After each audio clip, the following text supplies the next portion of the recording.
मैं अपने सभी व्यूअर्स के लिए स्पेशली कहना चाहता हूँ, कोई भी गांठ, कैसी भी गांठ, छोटी बड़ी, शरीर में कहीं पे भी, उसकी सबसे पहले ज़रूरत है जांच की। ठीक है, हमें कोई भी गांठ नहीं छोड़नी है बिना जांच के, जिससे कि वो आगे चल के बड़ी बीमारी ना बने। ठीक है, तो उसमें एंडोस्कोप पे आ गए। एंडोस्कोप में हमें पूरा कान खोलना नहीं होता। ठीक है, जो कान का छेद होता है हम इसी में से उसका ऑपरेशन करते हैं, दूरबीन के द्वारा हम उसको देख लेते हैं। तो जितना कम खुलेगा उतनी जल्दी भरेगा। एक मेडिकली आपसे कहा जाए तो साइनस एक नॉर्मल टर्म है जी।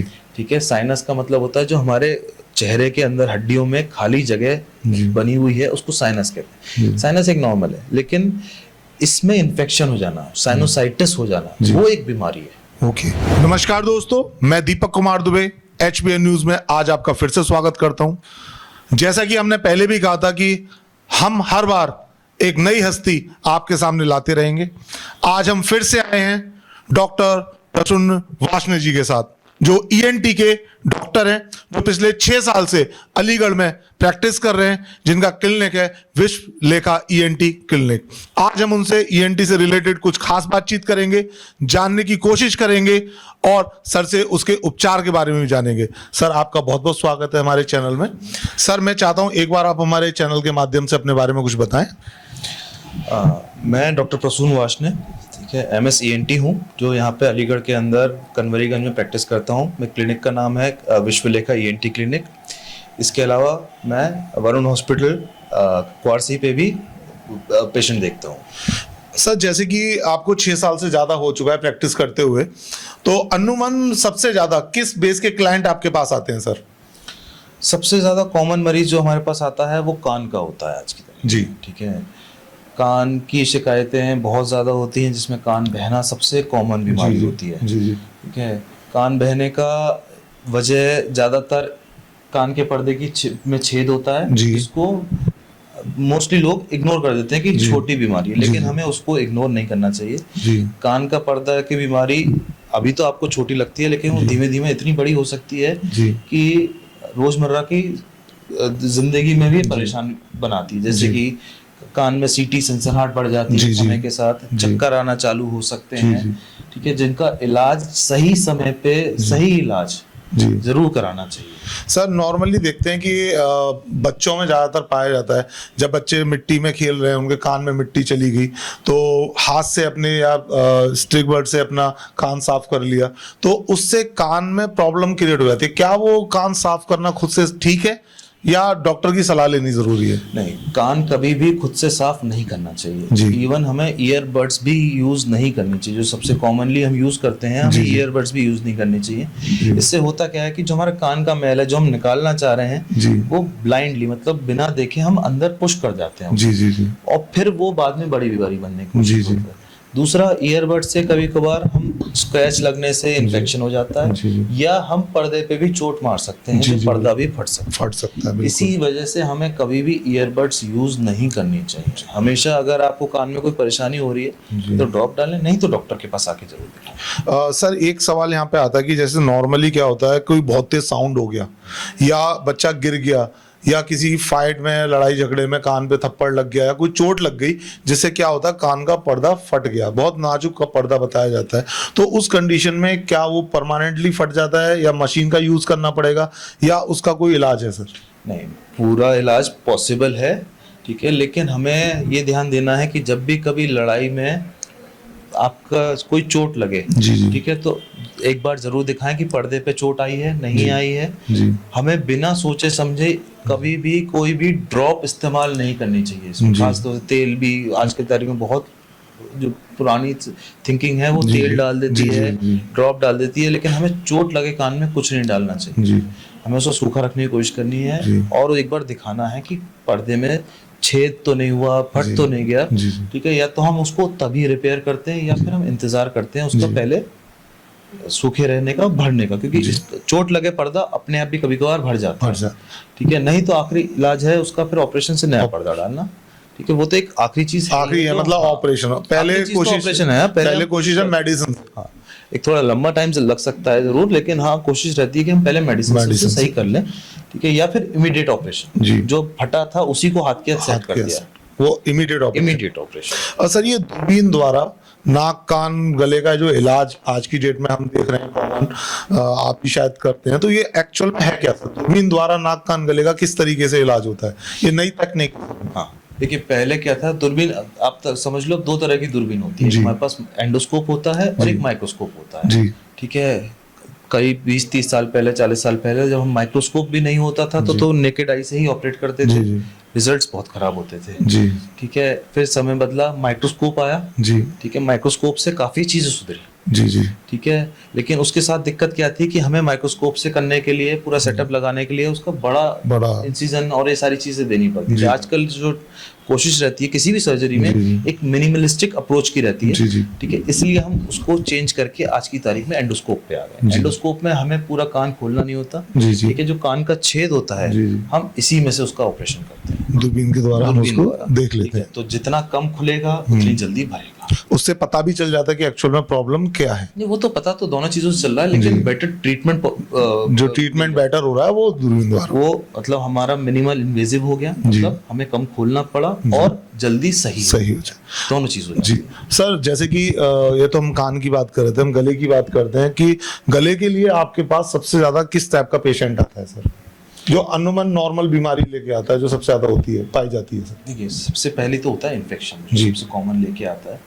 ठीक है, इन्फेक्शन है, सर्दी जुकाम इन्फेक्शन हो रहा है। ठीक है, इसके अलावा जो अगली कॉमन बीमारी होती है वो एक होती है कि हमें ऐसा लगता है कि गले में कुछ अटका हुआ फंसा हुआ है। एग्जैक्टली। ठीक है, ये एक बहुत कॉमन बीमारी है जो पेट की बीमारी से भी हो सकती है या नाक की बीमारी से भी हो सकती है। ठीक है, लेकिन हमें इसका समय पे इलाज और जांच, हमें जांच इसलिए करना जरूरी होता है, बाई चांस कोई कैंसर या और बीमारी इस तरह की ना चल रही है। ठीक है, क्योंकि कैंसर का इलाज बिल्कुल अलग है। ठीक है, तो उसका हमें ध्यान रखना होता है। सर, वैसे जब नॉर्मली देखा जाता है कि गले के अंदर कभी लाल धब्बे टाइप बन जाते हैं और इचिंग बहुत ज्यादा बढ़ जाती है। कभी कभी इतनी इचिंग रहती है, हम कुछ खाते हैं पीते हैं या कुछ भी निकाल आते हैं तो वो लगता है गले में, निकलने में दिक्कत होती है, खाने में दिक्कत होती है, तो वो क्या होता है और उसका क्या सॉल्यूशन है सर? देखिए, खाने में दो तरह की दिक्कत होती है, दर्द होता है, ठीक है, या चुभता हुआ जाता है। ठीक है, दर्द हो रहा है तो उसका यूजुअली हम ये मान के चलते हैं कहीं ना कहीं इन्फेक्शन साथ में है। और चुभता हुआ फंसता हुआ जा रहा है तो वो बीमारी अलग होती है। उसकी जांचें बहुत जरूरी है कराना समय से, कि वो किसी खराब बीमारी में, कैंसर में, जिस तरह की चीजों में बदले नहीं। ओके।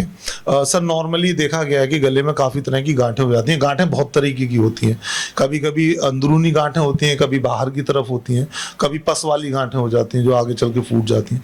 तो सब किस तरीके की ये गांठें होती हैं और आपको इसको किस नजरिए से देखते हैं सर? मोस्टली जो है 3 तरह की हम गांठें मानते हैं। ठीक है, एक होती है इन्फेक्शन की जो सबसे कॉमन है। ठीक है, दूसरा होती है टीबी की और तीसरा होती है कैंसर। ठीक है, हमें एक चीज हमेशा याद रखनी चाहिए, मैं अपने सभी व्यूअर्स के लिए स्पेशली कहना चाहता हूँ, कोई भी गांठ, कैसी भी गांठ, छोटी बड़ी, शरीर में कहीं पे भी उसकी सबसे पहले जरूरत है जांच की। ठीक है, हमें कोई भी गांठ नहीं छोड़नी है बिना जांच के, जिससे कि वो आगे चल के बड़ी बीमारी ना बने। ठीक है, तो हमेशा गांठ की जांच बहुत जरूरी। उसके बाद हम डिसाइड कर सकते हैं किस चीज की गांठ है। डिसाइड तो मतलब हो जाता है एक बार, अब जब भी कोई पेशेंट आता है तो एक हमें लगता है कि हाँ, ये छूने से ही पता लगता है कि किस चीज की हो सकती है, लेकिन जांच तब भी कंफर्म करने के लिए हमेशा जरूरी है। कभी भी कोई भी पेनलेस गांठ, मतलब जिसमें दर्द नहीं है लेकिन गांठ बन रही है, जिसके लिए मरीज डॉक्टर के पास सबसे पहले नहीं जाता है। ठीक है, वो उनकी जांचें बहुत जरूरी है। सर, आमतौर पे बच्चों में सबसे ज्यादा ये बीमारी देखी जाती है कि मौसम चेंज होता है तो उनके टॉन्सल्स फूल जाते हैं, बच्चों के खास तौर से। बड़े तो पहचान जाते हैं कि टॉन्सल, बच्चों की इस बीमारी को हम किस तरीके से दूर कर सकते हैं और इसका क्या इलाज है सर? देखिए, टॉन्सल्स होते क्या है, पहले तो हमें ये चीज बिल्कुल। ठीक है, टॉन्सल्स होते हैं हमारे इम्यूनिटी बनाने की जगह होती है। ठीक है, बच्चों के अंदर और बड़ों में, बच्चों में हमारे पास सिर्फ टॉन्सिल्स ही होते हैं जहाँ से इम्यूनिटी मोस्टली बनती है, और जैसे जैसे बच्चा बड़ा होता जाता है टॉन्सिल्स का रोल कम होके वो इम्यूनिटी का काम हमारी लंबी हड्डियों के अंदर आ जाता है, उसके कहलाती है, उससे बनता है। ठीक है, तो हमें टॉन्सिल्स का इलाज जरूर कराना चाहिए।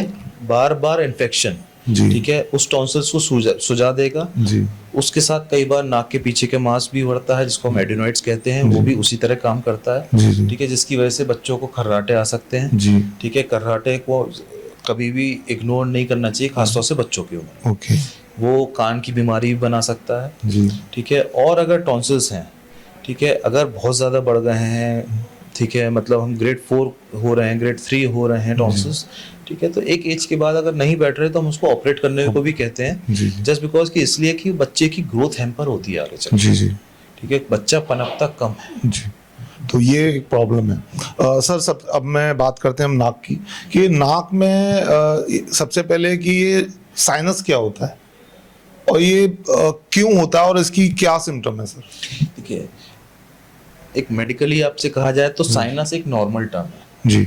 ठीक है, साइनस का मतलब होता है जो हमारे चेहरे के अंदर हड्डियों में खाली जगह बनी हुई है उसको साइनस कहते हैं। साइनस एक नॉर्मल है, लेकिन इसमें इन्फेक्शन हो जाना, साइनोसाइटिस हो जाना, वो एक बीमारी है। ओके। ठीक है, एक कॉमन टर्म जो चल रहा है साइनस हो गया है, हमें साइनस हो गया है, साइनस तब तक नहीं है जब तक उसमें इन्फेक्शन नहीं होता, तो साइनोसाइटिस होता है। ओके। ठीक है, साइनोसाइटिस दो तरह से हो सकता है, तो एलर्जी से या इन्फेक्शन से, बार बार सर्दी जुकाम होना, ठीक है, एलर्जी बनना, ये जो है समय के साथ कॉम्प्लिकेशंस क्रिएट करते हैं, जिसमें से पॉलिप एक कॉमन है। ठीक है, साइनस से बनता है, जिसका फिर आखिरी में इलाज ही ऑपरेशन ही इलाज बचता है। ओके। अगर हम साइनस को साइनोसाइटिस के लेवल पे ही ट्रीट कर दें तो हम इस कॉम्प्लिकेशन से बच सकते हैं। बार बार सर्दी जुकाम होने से चीज़ें बिगड़ती हैं, और अगर ऐसा हो रहा है तो हमारे पास ENTs के पास एक बार आपको ज़रूर दिखाना चाहिए, क्योंकि मोस्टली क्या होता है, सर्दी जुकाम फिजिशियंस ट्रीट करते रहते हैं और उसमें कुछ ये लॉन्ग टर्म वाली बीमारियां वो मिस हो जाती हैं किसी से। सर नॉर्मली बच्चों में सबसे ज़्यादा पाई जाती है कि नाक में खून निकलना शुरू हो जाता है, जिसे नक्की बोलते हैं, तो इसका क्या सॉल्यूशन है और ये क्यों होता है सर? देखिए, बच्चों में बहुत कॉमन है ये नक्की छूटना जो कहते हैं। ठीक है, एपिस्टेक्सिस कहलाता है हमारे में।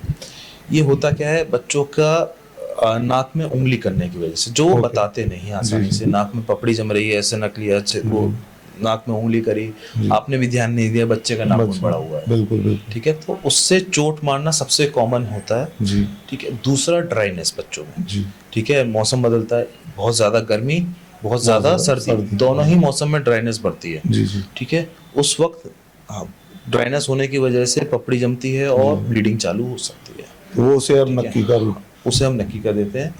अगर बच्चों में नहीं, बड़ों की बात करें अगर हम, तो बड़ों में मांस बढ़ना, ब्लड प्रेशर बढ़ना। ओके। ठीक है, ये दोनों बहुत वजह हैं, कॉमन वजह हैं जिसकी वजह से नाक से खून आता है। सर नॉर्मली 7 साल का आपका अभी तक प्रैक्टिस का हो चुका है, तो आपके पास नाक से रिलेटेड सबसे ज्यादा कॉमन पेशेंट कौन आता है सर? जो कॉमन बीमारी एलर्जी होती है सबसे कॉमन। एलर्जी। ठीक है, क्यों? क्योंकि ये अलग अलग मौसम में अलग अलग बीमारियों के साथ एलर्जी बढ़ के आती है। जी।